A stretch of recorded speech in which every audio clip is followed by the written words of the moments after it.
परमपूज्य श्री लक्ष्मीकांत महाराज यांचे चरित्रामृत. अध्याय 8. श्री गणेशाय नमः. श्री सद्गुरूच्या अनुपम्य बोधाने माझे चित्त निर्द्वंद्व झाले. श्री गुरु आठवणीमुळे व्याकुळ होतसे हृदय. जाणिली गुरुने चित्ताची तळमळ, मात्रा दिली शांतीची. मागील कथेच्या अध्यायी श्री रेणुकेच्या मूळपीठासी श्री दत्त शिखरावरी सेवा अर्पिली महाराजांनी. मग पाते स्वग्रामासी तपोबल घेऊन या. विचार होता मनात करावा जीर्णोद्धार. वाड्यातील आजूबाई मंदिराचा जवळ नव्हती दिडकी. मनात भरली धडकी.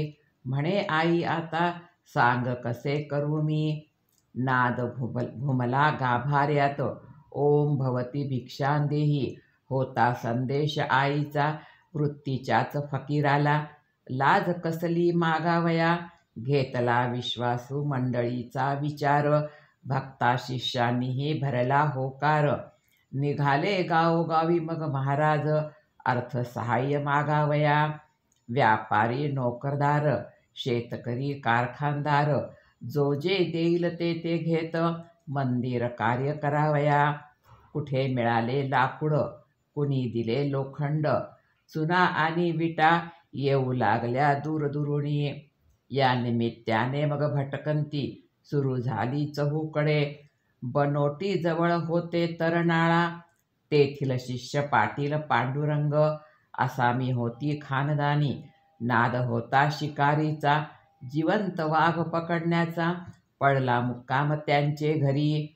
वाघाचे 2 बछडे पाळले होते त्यांनी.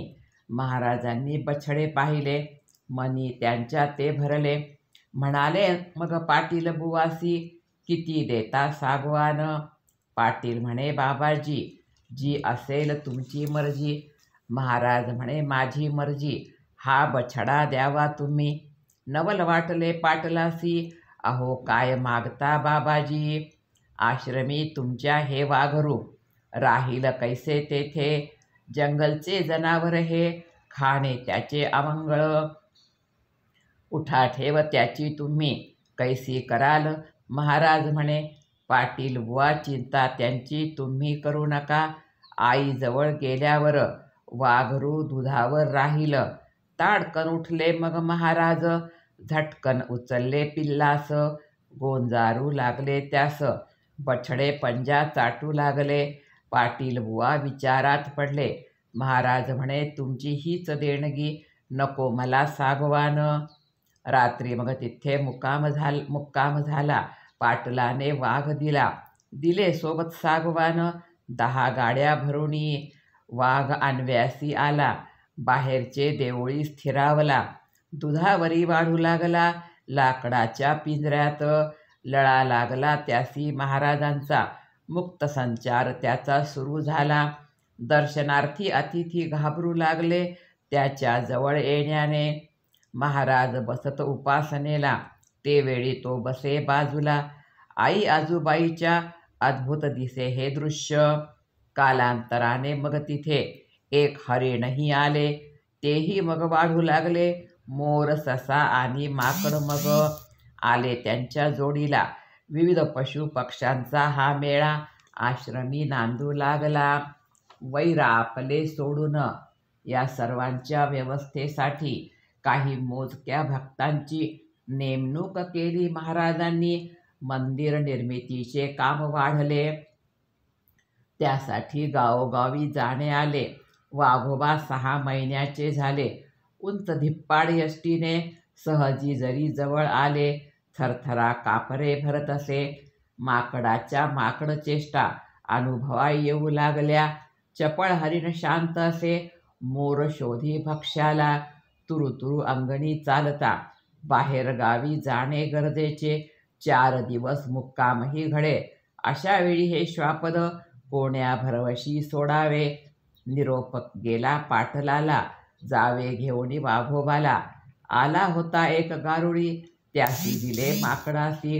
निरुपद्रवी हरिण मोर आश्रमी स्थिरावले. आश्रमाचा व्याप वाढला. कालिदासे निरोप गेला. येऊन राहावे इथेच त्वा. तेव्हापासून कालिदास तो आता राहू लागला. अशा वेळी आश्रमासी सांभाळीत असे अंबादास. इंग्रज निजामाचे राज्य गेले. भारतास स्वातंत्र्य मिळाले. कुळ कायदा सुरू झाला. मंदिराच्या इनामी जमिनी, वाडवडिलांचीही काही शेती अतिक्रमित होऊ लागली. त्यासाठी रास्त मार्गाने प्रयत्न सुरू झाले. काही जण विरोधी गेले, काही शरणागत आले. महाराजांच्या प्रभावाने त्यांचा शिष्य परिवार वाढू लागला. विविध पूजा आणि उत्सव सुरू झाले आश्रमात. मंदिर निर्माणाचे कार्यही पूर्णत्वास गेले. हे मंदिर कार्य शके 1876 परिपूर्ण झाले. श्री रामचंद्रसुत आजूबाई कुळाशी संबंधित कथा सांगतो श्री सद्गुरूची. एक एक आहे नवल आणि कया गुरुचरित्रात. कार्याकारण मनुष्यदेही अवतार श्री आजूबाईचा. ही गुरुचरित्र गाथा परिसाहो श्रोतेजन. व्हावे तुम्ही यात मग्न. उद्धरील मग भवसागर. श्री गुरुकृपा झाल्यावर. काय उणे मग त्या प्रपंची.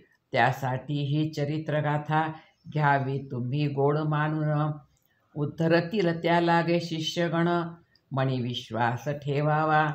प्रतिवर्षी चैत्र शुद्धात श्री आजूबाईच्या नवरात्रात प्रतिपदेपासून अष्टमीपर्यंत होतो साजरा उत्सव. प्रतिपदेस सडा संमार्जन, मंडप आणि ध्वजस्थापन, जन्मपत्रिकेचे मग वाचन. आई आजूबाईच्या निघते अंबा पालखीतून. गाव प्रदक्षिणेस पूजा अर्चा अभिषेक.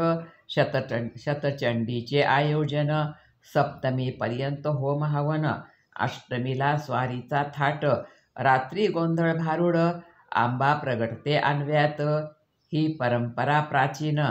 450 वर्षापासून. 11वे पुरुष लक्ष्मीकांत भोपे कुळाचे ते वैभव.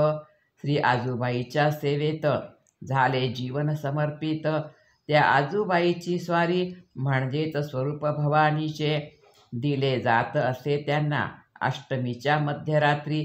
त्यापूर्वी महाराज राहात व्रतस्थ 8 दिवसापर्यंत. अष्टमीचे रात्री त्यांचा कुलाचार. विधिवत कर्म पारंपर. पाद्यपूजा त्यांची साचार. होतसे घरी. परंपरा होती गावात फराळाची.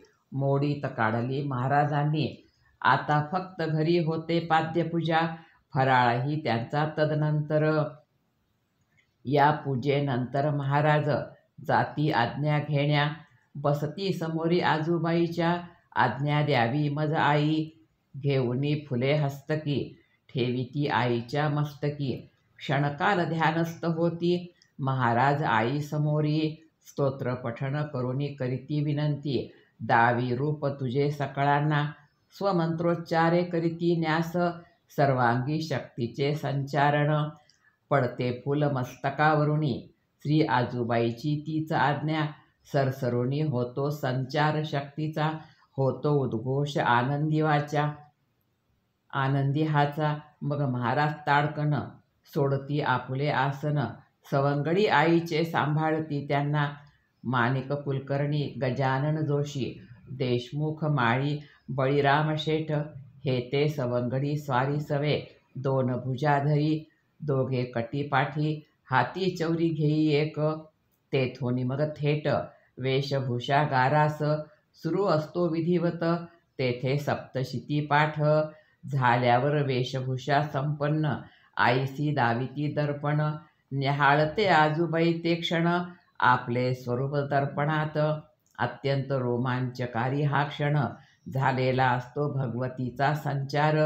ते स्वरूप अत्यंत चित्ताकर्षक आणि तेवढेच भयप्रद. तो संपूर्ण कालावधी असतो भारलेला सवंगड्यासाठी. त्यावेळी नसते भान कशाचेही. देहभान उरत नसे. प्रचंड गर्दीच्या रेटारेटीत दिवट्यारूपी नवसाच्या पाजळणाऱ्या पोतीच्या प्रकाशात मायेबाईची स्वारी निघते. संबळ सनईचा घोष. समोर पोतीचा प्रकाश.